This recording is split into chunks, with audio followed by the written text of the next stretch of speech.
The massive chamber floated in the darkness of space, a structure so large it could swallow Earth's moon whole.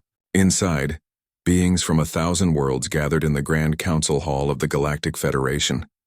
Some breathed methane, others silicon dust. Some had wings, others tentacles. But all of them had one thing in common today.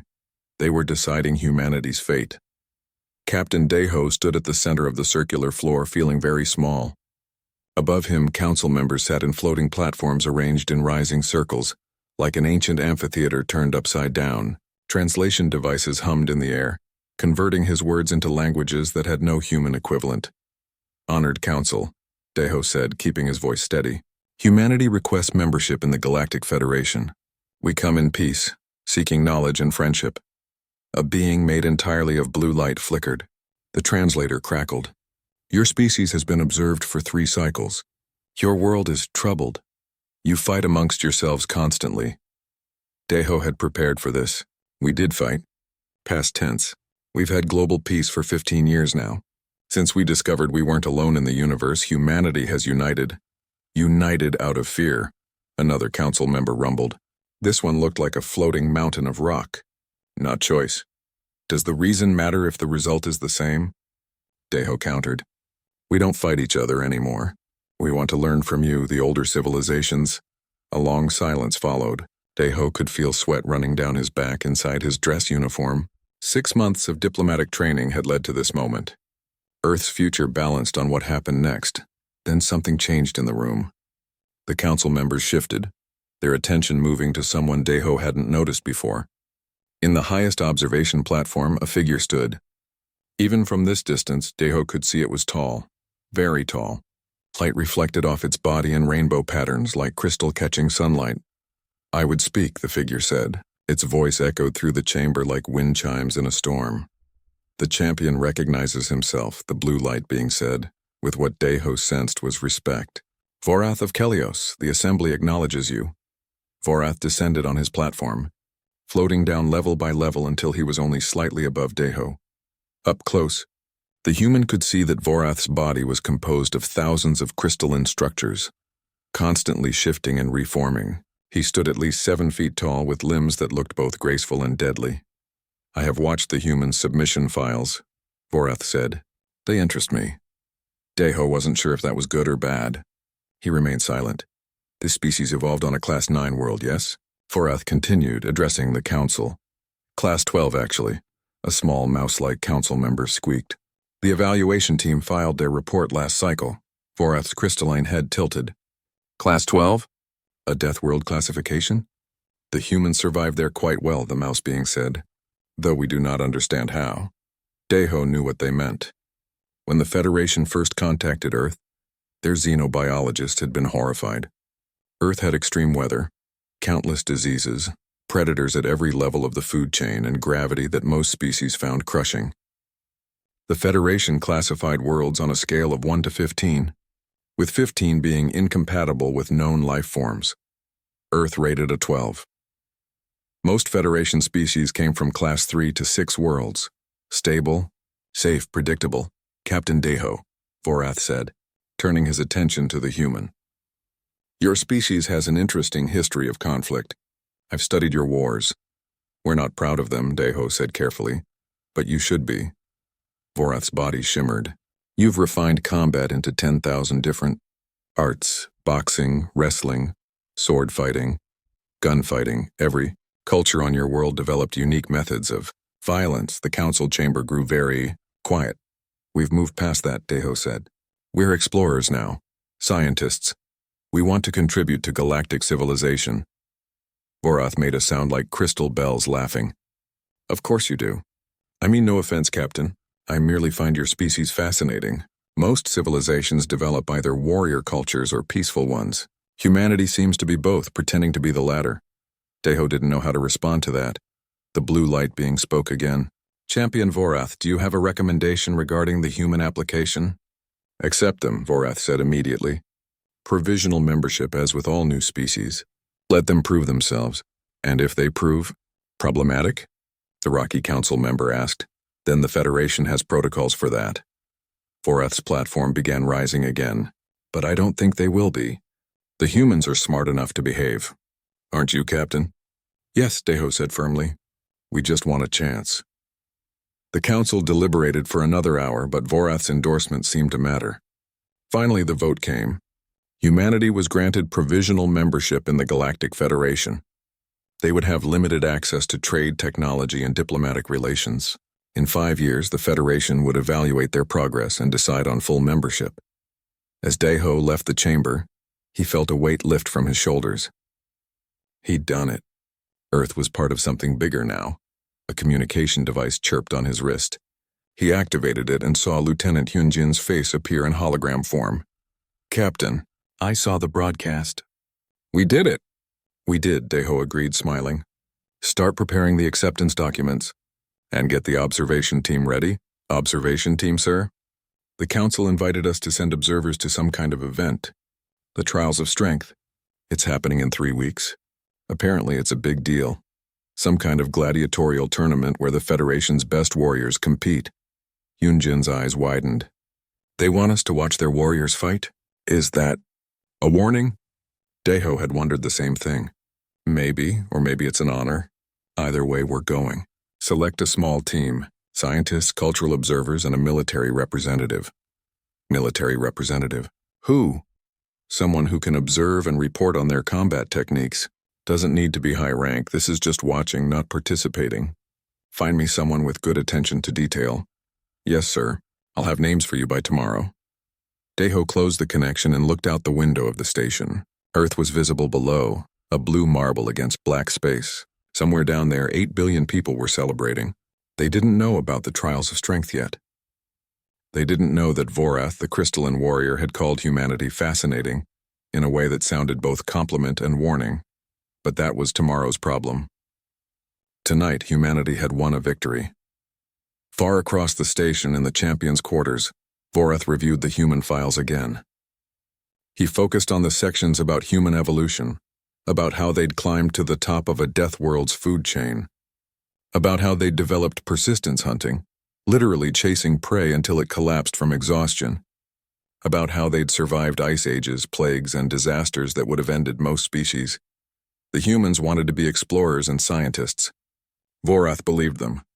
But beneath that desire, beneath their diplomatic smiles and peaceful intentions, he sensed something else. Something that 12,000 years of civilization hadn't quite erased. Humans were predators pretending to be prey. And Vorath, who had fought the galaxy's greatest warriors for 12 cycles without defeat, found himself hoping he'd get the chance to test that theory. He just didn't know that chance would come much sooner than expected, and from the most unlikely source imaginable, a scared recruit who just wanted to go home. The Titan-class cruiser was bigger than anything Recruit Minho had ever seen. It stretched for miles, its hull covered in lights from 1,000 different worlds. Inside, the battle arena took up the entire central section, a massive chamber that could adjust its size and gravity to accommodate fighters from any species. Minho stood in what was supposed to be the observation deck, holding his datapad and trying not to look terrified. He was 22 years old, had joined the military 6 months ago because college was too expensive, and his most exciting assignment before this had been guard duty at a supply depot. Now he was in space, on an alien warship, surrounded by beings that looked like they'd stepped out of nightmares and dreams. This is incredible, Corporal Jiwon said beside him. She was the team medic, 30 years old, and seemed completely unfazed by everything. Look at that one, I think it's made of living metal. Minho looked. A creature that resembled liquid mercury in a vaguely humanoid shape walked past. It waved at them. Minho waved back, his hand shaking slightly.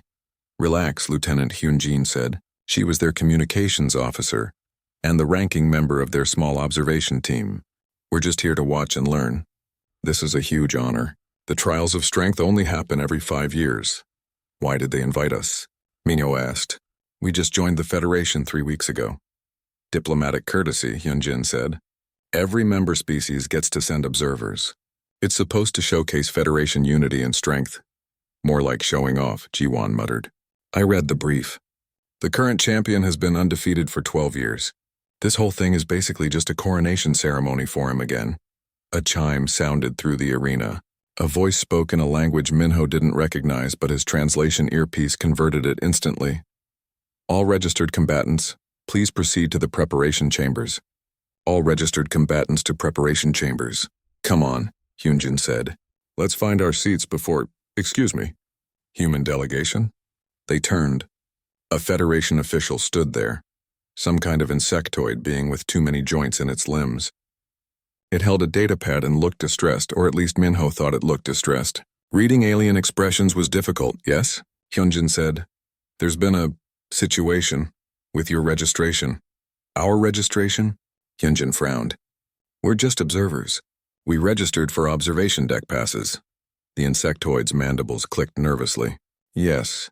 However, there appears to have been a translation error in the diplomatic documentation.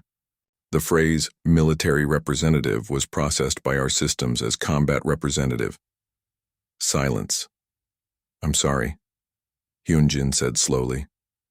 Are you saying one member of your delegation is currently registered as a combatant in the trials? Recruit? The insectoid checked its datapad. A Minho of Earth. Minho felt his stomach drop. What? No, I'm not. I can't. This is obviously a mistake, Hyunjin said firmly. We'll withdraw the registration immediately.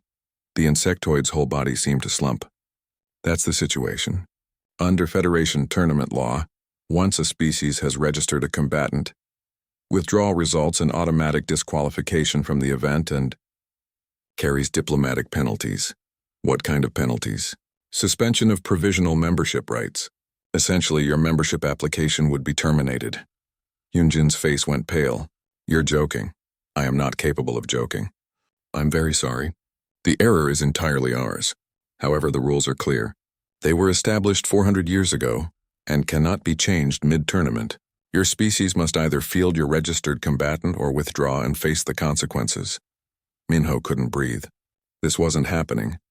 This was a nightmare. He was going to wake up in his bunk on Earth, and this would all be a stress dream. How long do we have to decide? Hyunjin asked. The first preliminary round begins in 1 hour. When the official left, Hyunjin immediately opened a communication channel to Captain Daeho back on the Federation station. Minho watched her explain the situation. Watched Daeho's expression change from confusion to anger to resignation. Can we fight this legally? Hyunjin asked. On the hologram, Daeho shook his head. I've already consulted with Federation legal advisors. The rules are ironclad. Species have tried to challenge them before. It never works, and it makes the species look weak. If we withdraw, we lose Earth's membership. Everything we've worked for. So what do we do? Minho fights. Minho found his voice. Sir, I can't. I'm nobody. I'm just a recruit. I've had basic training. I've never even been in a real fight. Daeho looked at him through the hologram, and Minho saw something in the captain's eyes. Pity, maybe, or guilt. I know, son, and I'm sorry, but if you don't do this, Earth loses everything. Millions of people will suffer because we'll lose access to Federation medicine, technology, trade routes. He'll be killed, Jiwon said quietly. The arena has safety protocols, Hyunjin said, but she didn't sound convinced. Lethal force is prohibited. Lethal force, yes, Daeho said, but severe injury is still possible. Minho, I can't order you to do this. You're a volunteer force recruit, but I'm asking you as one soldier to another to help your planet. Minho wanted to cry. He wanted to run. He wanted to be anywhere but here. But he thought about his family back home. His mother who cleaned office buildings to help pay his siblings' school fees. His father who worked double shifts at the factory. His little sister Yoonji who was so proud when he joined the military. What do I have to do? He asked. The preparation chamber was cold. They'd given Minho what they called standard arena combat gear, a light armor suit that adjusted to his body and a ceremonial weapon. He'd chosen a knife because it was the only weapon he'd trained with. Jiwon checked him over with medical scanners. Your heart rate is through the roof. Try to breathe slowly. I'm going to die, Minho said. It wasn't a question, you're not going to die. The safety systems, did you see the size of those fighters? There was one that was 40 feet tall. It was made of fire. How do I fight something made of fire? Jiwon didn't have an answer. Hyunjin came back from checking the tournament brackets. Okay, I've got good news and bad news. Good news. You don't fight the champion first. There are preliminary rounds. You're matched against smaller opponents to start. And the bad news? You have to win 3 preliminary matches to be eliminated from the tournament. That's insane. It's how Federation tournaments work. They want to give every combatant a chance to prove themselves. Even expected losers get 3 matches before they're out. A voice echoed through the chamber. First match, Arena Floor 3. Combatant Minho of Earth versus Combatant Threk of Mandalore. Minho stood. His legs felt like water. Listen to me, Hyunjin said, gripping his shoulders. You're human. That means something here. We evolved on a death world. Our bodies are tougher than we think. You're going to go out there and you're going to survive. That's all you have to do, survive. I don't know how to fight aliens, then don't fight, run, dodge, make them chase you. Use the environment. There's no rule that says you have to stand still and trade blows. Do whatever it takes to not get hit. The door opened. Beyond it, Minho could see the arena, a massive space with artificial terrain, obstacles, and platforms. Lights blazed down from above. Screens showed his face to the crowd, broadcasting to thousands of worlds. He walked forward, his knife feeling like a toy in his hand. Threk was waiting on the opposite side. He was insectoid, maybe 8 feet tall, with 4 arms and mandibles that dripped something acidic. The crowd cheered for him. They didn't cheer for Minho. Most of them probably didn't know Earth existed. A holographic referee appeared between them. Combatants ready? This match operates under standard rules. Fight ends with surrender, incapacitation, or safety system intervention. Begin. Threk charged immediately. Minho ran. He didn't think about honor or bravery or anything except getting away from those mandibles. He sprinted for a cluster of artificial rocks, hearing Threk's legs pounding behind him. Something wet splashed where he'd been standing. Acid, probably. This was going to be a very long day. In the observation platforms high above, Vorath watched with interest. The human was fast. Not fast by Federation standards, but fast enough. And scared enough to not do anything stupid like standing his ground. Smart prey, Vorath thought. This might be entertaining after all. Minho's first match lasted 8 minutes. He spent 7 of them running. Threk was faster in straight lines, but Minho was better at changing direction. Every time the insectoid got close, Minho threw himself sideways, rolled behind obstacles, scrambled up artificial rocks, and jumped down the other side. It wasn't pretty. It wasn't honorable. But he wasn't dead. Stand and fight, coward. Threk had screeched in the 6th minute, his translator making his clicks and whistles into human speech. Minho didn't respond. He was too busy breathing and trying not to panic. But his mind was working. He noticed things. Threk's acid spray had limited range, maybe 15 feet. The insectoid's 4 arms made him strong, but also made him slower when turning. And Threk was getting frustrated, making bigger, wilder movements. In the 8th minute, Threk lunged with all 4 arms extended. Minho went low, sliding under the attack like he was stealing a base in baseball. His knife flashed up, catching one of Threk's leg joints. Not deep. Minho didn't have the strength for deep, but enough to draw blood. The crowd gasped. First blood went to the human. Threk stumbled, surprised by the pain. Minho didn't wait. He ran again, putting distance between them while Threk recovered. Match pause, the holographic referee announced. First blood achieved. Combatant Threk, do you yield? Threk looked at his wounded leg, then at Minho. I yield. The human fights like a scavenger, but he draws blood fairly. Minho collapsed against a rock, shaking. He'd won. He'd actually won. Jiwan rushed out to him the moment he left the arena. You're bleeding. 3 places, am I? Minho looked down. Acid burns on his arm and side, shallow cuts from when he'd rolled on the rocky ground. He hadn't even felt them during the fight. Adrenaline, Jiwan said, already spraying medical foam on the wounds. You're going to crash hard when it wears off. We need to get food and water in you. How long until the next match? Hyunjin checked her datapad. 4 hours. They're running multiple matches simultaneously across different arena levels. You did good, Minho. Really good. I ran away for 8 minutes. You survived for 8 minutes against a fighter with 4 arms and acid spit. That's more than good. That's smart. In the observation deck reserved for high-ranking Federation members, Vorath watched the humans' next 2 preliminary matches with growing fascination. The second match was against a shapeshifter made of liquid metal. Minho couldn't hurt it with his knife, so he didn't try. Instead, he let it into the arena's water hazard and held its head under the surface until it reformed into something that couldn't fight. Technical victory at 11 minutes. The third match was against a creature that could manipulate gravity. Minho should have been crushed.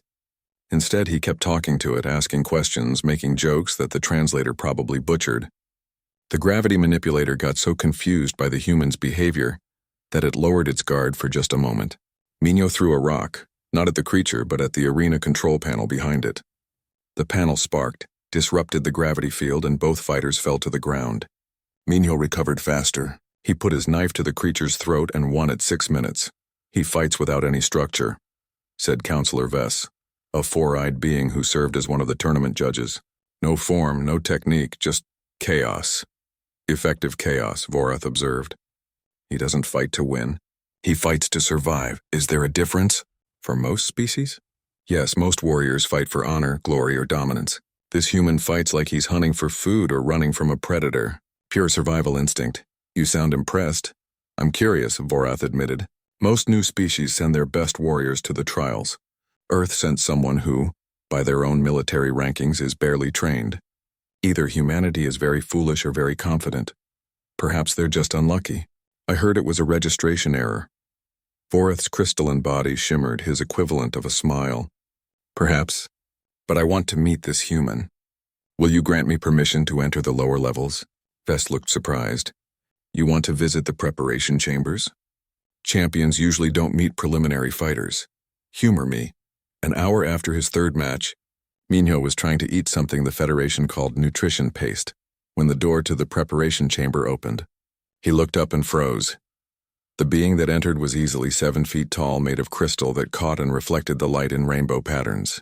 It moved with a grace that seemed impossible for something so large, each step perfectly placed, perfectly balanced. Jiwan scrambled to her feet. "Champion Vorath?" "You know me," Vorath said. His voice echoed like wind chimes. "I'm honored. May I speak with your fighter?"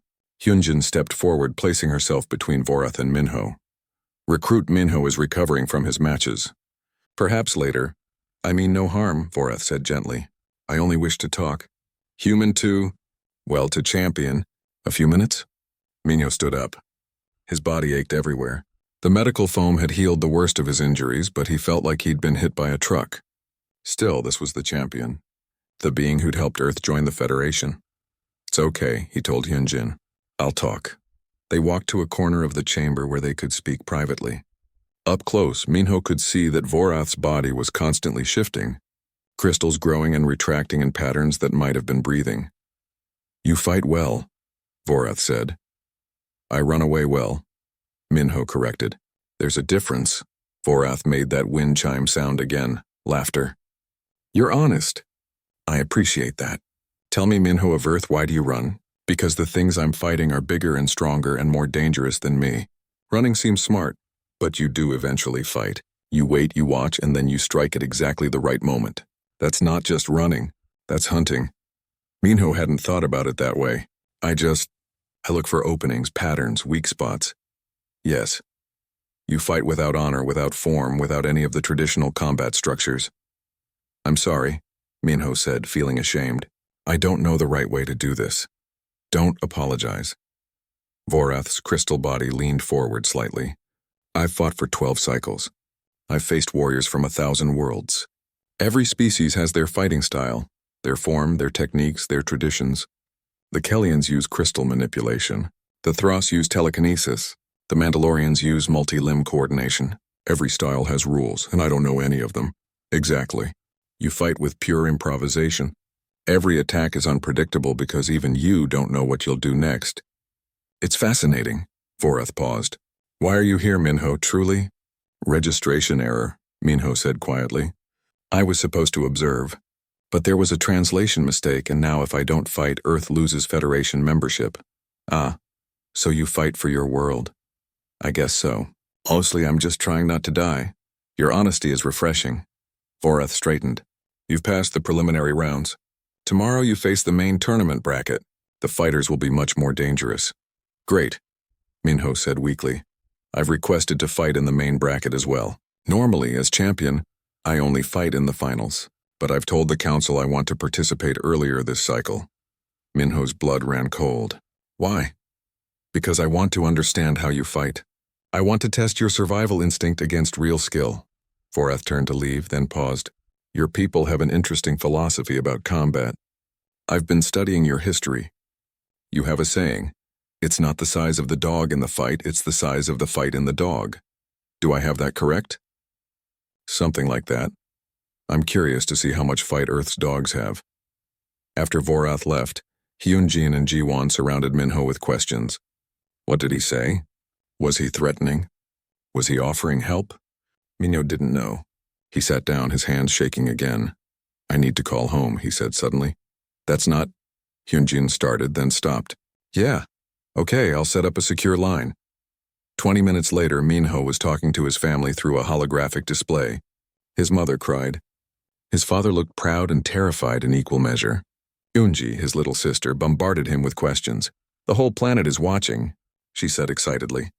You're famous. Everyone at school is talking about how you beat those aliens. I didn't beat them. I just survived them. That's the same thing, Eunji insisted. Appa, you're representing Earth. Everyone's so proud. His mother grabbed the display. You don't have to keep fighting, come home. They can't make you do this. If I quit, Earth loses Federation membership, Minho said. Everything Dad's factory has been negotiating with the alien traders gone. The medicine they've been developing for Eunji's condition gone. I have to do this. His father spoke then, his voice quiet but firm. Son, you've already made us proud. Whatever happens tomorrow, remember, you've already won. You've shown the galaxy that humans don't give up. That's enough. After the call ended, Minho lay on the medical bed staring at the ceiling. Somewhere out there, Vorath was probably training. Probably reviewing combat techniques that had been perfected over centuries. Minho had 6 months of basic training and a desperate wish to see his family again. Tomorrow was going to be very interesting. Scholar Thress of the Archives had not slept in 2 cycles. This was normal for his species. The Valorians could function for up to 7 cycles without rest when properly motivated. And Thress was very motivated. The human had won 3 preliminary matches. This should have been impossible. Thress pulled up another file from Earth's historical database. The humans had provided extensive documentation when applying for Federation membership. Cultural records, biological data, geological surveys. It was all there waiting to be analyzed. He'd started researching after watching Minho's first match. Something about the human's movement patterns had seemed familiar. The way he ran, the way he positioned himself, the way he struck and retreated. It reminded Thress of the hunting patterns of Valorian pack predators. But humans weren't predators. The Federation had classified them as Class 7 intelligence, creative, tool-using, but essentially prey species that had gotten lucky with technology. That was the official assessment. Thress was beginning to think the official assessment was very wrong. He opened a file labeled Earth Biosphere Analysis and began reading. His 3 eyes widened as he processed the information.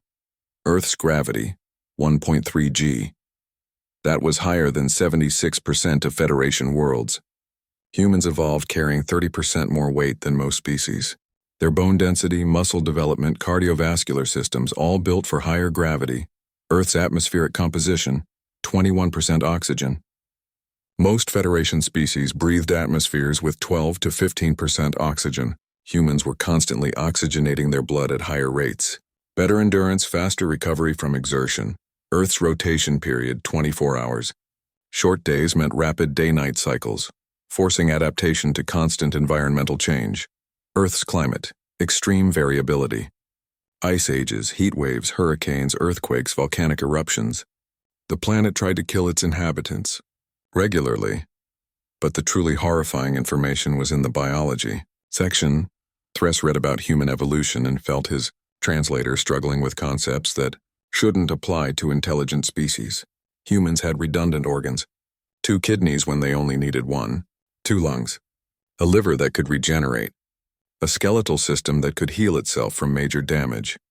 They had something called adrenaline, a chemical their bodies produced during stress that increased strength, speed, and pain tolerance. They could literally ignore serious injuries during danger. They sweated. Most species cooled down through respiration, but humans leaked water through their skin, allowing them to regulate temperature with frightening efficiency. They could hunt in heat that would kill most Federation species. and their evolutionary history. Thress pulled up the file on human hunting methods and felt a chill run through his body. Humans had developed something called persistence hunting. They would track prey for hours or days, following it relentlessly until the prey collapsed from exhaustion. They couldn't outrun most animals, but they could outlast anything. They were endurance predators. Thress opened another file, Human Combat Sports and Martial Arts. He read about boxing, wrestling, judo, karate, Brazilian jiu-jitsu, Muay Thai, Krav Maga, Sambo. Humans had developed hundreds of different fighting systems. They practiced combat for recreation, for exercise, for sport. Most species only developed combat skills when forced by war or survival. Humans did it for fun. There was a section on something called mixed martial arts, a sport where humans fought each other in cages using any combination of techniques. Millions of humans watched these fights for entertainment. They cheered when fighters were injured. Thress found video records of human warfare. He watched soldiers moving through hostile terrain, carrying equipment that weighed half their body weight, marching for days without rest. He watched special operations forces operating in environments that would kill most Federation species, underwater, in extreme heat, in sub-freezing cold. The humans in these videos moved like Minho moved. Efficient, adaptable, relentless. He pulled up Earth's classification in the Federation database, Class 12 Death World. The classification system ranked worlds from 1 to 15 based on hostility to life. Earth rated 12. Only 3 current Federation species came from Class 10 or higher worlds, and all 3 were classified as dangerous species with restricted travel permissions. Earth had requested no such restrictions. They'd presented themselves as peaceful explorers. Thress made a decision. He opened a communication channel to the Federation Council. "This is Scholar Thress. I need to present emergency findings regarding the human species." An hour later, Thress stood before a hastily assembled sub-council meeting. Councillor Vess presided, along with 5 other high-ranking Federation members. "Scholar Thress, you've requested an emergency session regarding humanity. This is highly irregular during the trials. I understand, Councillor, but I've discovered information that the Council needs to know immediately." "Proceed." Thress activated his presentation. Earth appeared on the holographic display, spinning slowly. "The Federation has classified humanity as a Class 7 intelligence with standard physical capabilities. I believe this assessment is dangerously incorrect." He showed them the gravity data, the oxygen levels, the climate extremes. Humans evolved on a world that actively tried to kill them. Their biology reflects this. They have redundant organs, rapid healing, chemical systems that enhance combat performance, and temperature regulation that allows operation in extreme environments.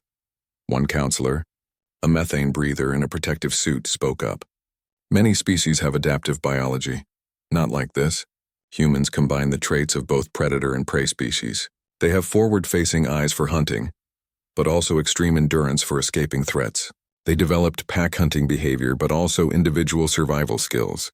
Their evolutionary paradoxes." Thress showed combat footage. "They've created hundreds of fighting systems.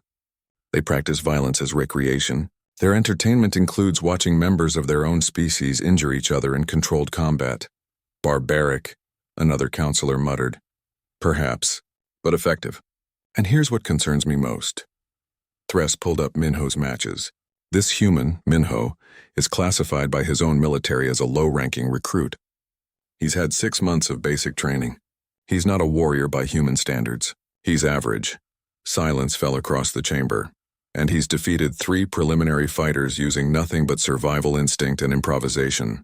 He hasn't used any formal combat training because he barely has any. He's operating on pure adaptive instinct. Counselor Vess leaned forward. "What are you suggesting?" "I'm suggesting that we've made a catastrophic error in classification. Humans aren't a peaceful species pretending to be civilized. They're apex predators from a death world who have genuinely become civilized, but that predator nature is still there, buried under their culture and diplomacy. That's speculation." "Is it? Watch how Minho moves. He doesn't fight like a trained warrior. He fights like a wild animal, unpredictable, adaptive, ruthless when necessary. And his people are celebrating him as a hero not because he fights well, but because he survives well."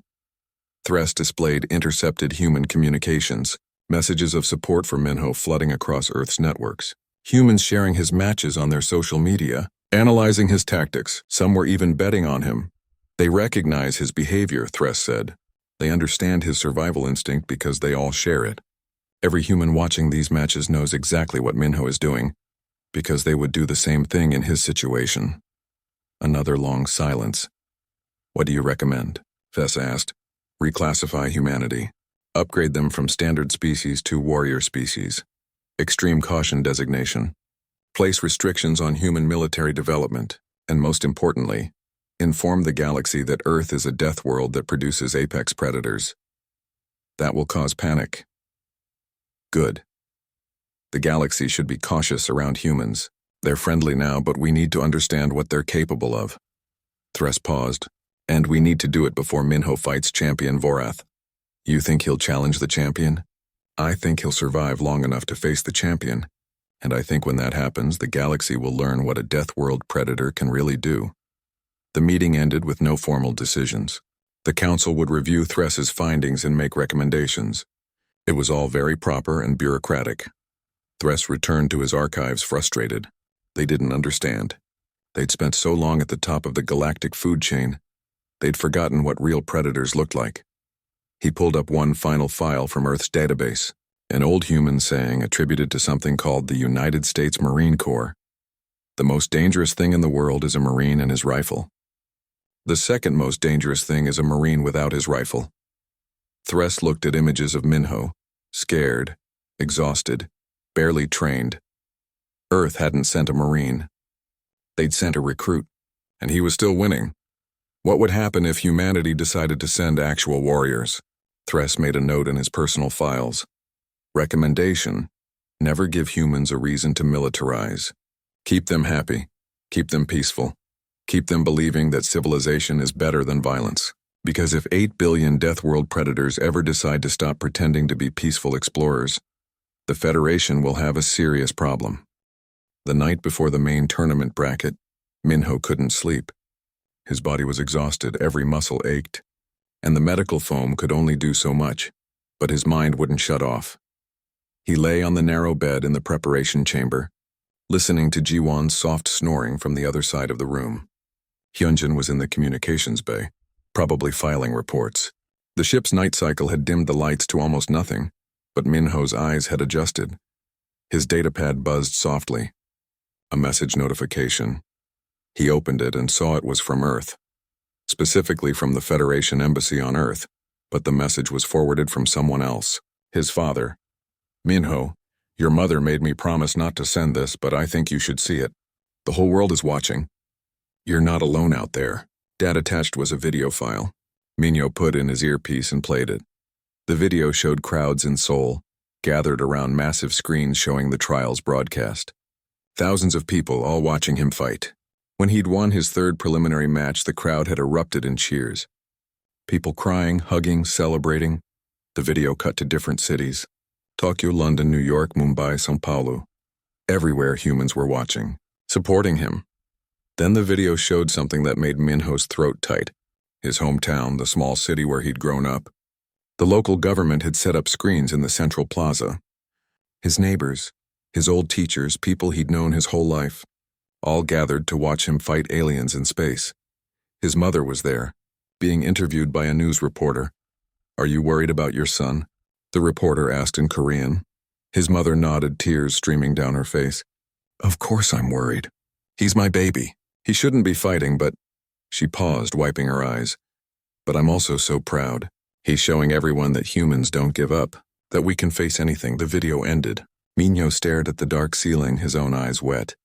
He wasn't just fighting for Earth's Federation membership anymore. He was fighting for all those people. For his mother's pride. For his father's faith. For every human who'd ever felt small or scared or outmatched. No pressure, he thought, and almost laughed. Almost. His datapad buzzed again. Another message, this time from Lieutenant Hyunjin. "Can't sleep either. Come to the observation deck. I want to show you something." Minho got up quietly and made his way through the dark corridors. The ship was massive, and most of it was asleep during night cycle. His footsteps echoed softly. He found Hyunjin on the observation deck standing at the massive window that looked out into space. The Titan-class cruiser had positioned itself near a nebula, clouds of purple and blue gas stretching across millions of miles. Beautiful, isn't it? Hyunjin said without turning around. Yeah. Minho stood beside her. Why are we here? I wanted to talk to you. Away from Jiwon, away from the medical equipment, away from everything, just person to person. Okay. Hyunjin was quiet for a moment, then spoke. I've been doing this job for 5 years.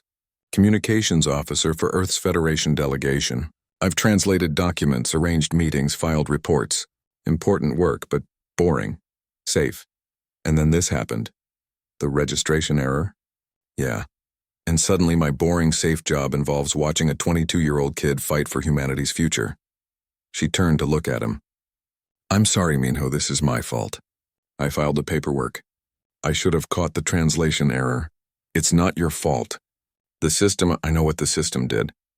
But I was responsible for checking, and I didn't, and now you're paying the price. Minho didn't know what to say. He looked out at the nebula instead. Captain Daiho came to see me before I joined this mission, Hyunjin continued. He told me something I didn't understand at the time. He said, we're going into space, but remember, we're still human. We'll make mistakes.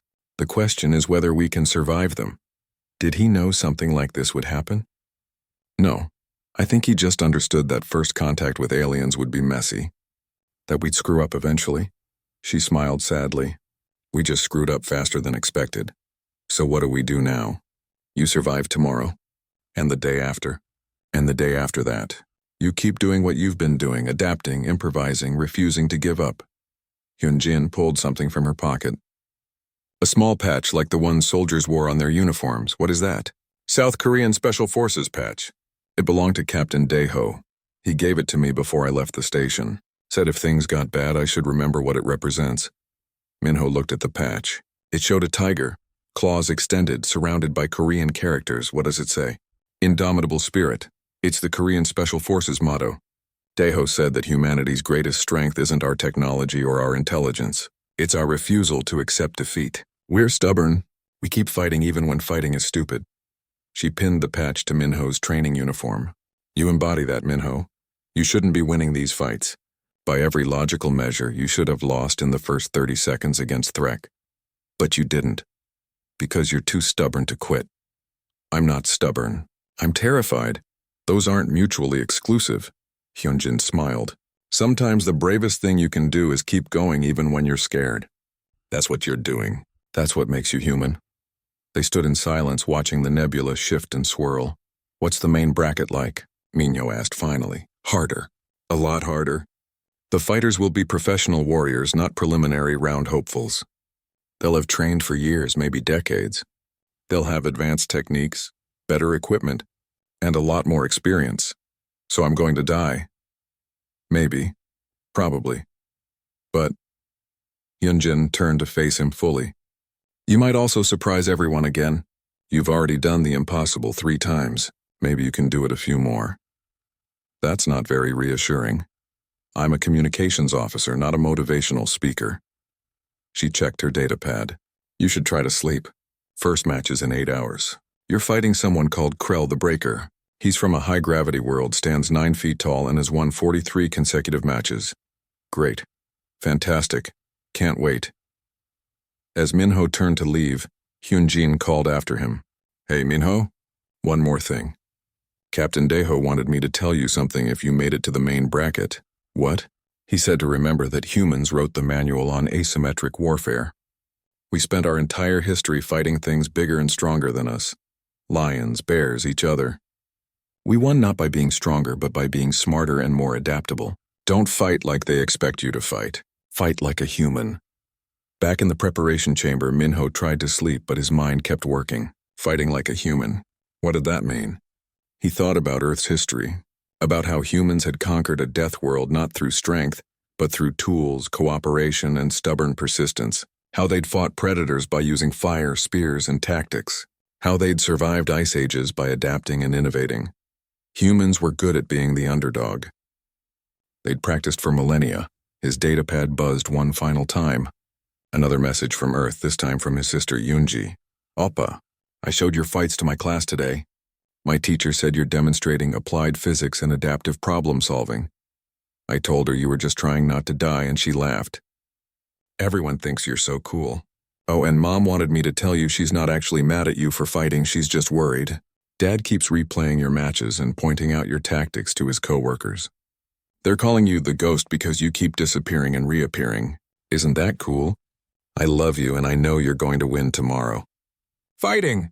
Minho smiled despite his fear. His little sister had more confidence in him than he had in himself.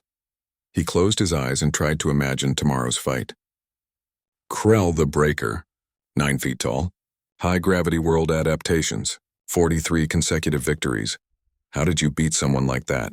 You didn't, probably, but maybe you could survive long enough to find a weakness. Maybe you could make him angry, make him sloppy. Maybe you could use the environment, the arena, the rules themselves. Maybe you could fight like a human, dirty, desperate, and determined to see tomorrow. Minho finally fell asleep thinking about tigers and indomitable spirits, about death worlds and the strange, stubborn species that had conquered them. Somewhere else on the ship, Vorath was reviewing footage of Minho's matches for the 15th time. He'd already studied them extensively, but something kept drawing him back. The human moved wrong. Not badly wrong. Every other species had patterns in their movement, trained responses, muscle memory from their evolutionary past. The insectoids moved like insects. The crystalline warriors moved like crystals. Everyone fought according to their nature, except Minho. He moved like liquid, changing style and approach with every opponent.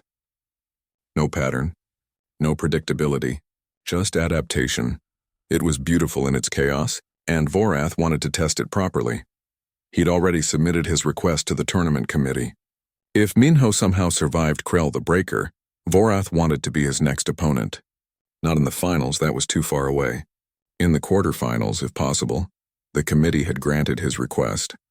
Champions rarely fought before the finals, but Vorath's reputation earned him privileges. Soon, he would face the human properly, not in a preliminary match against exhausted fighters, not in a situation where Minho could run and hide and survive through tricks.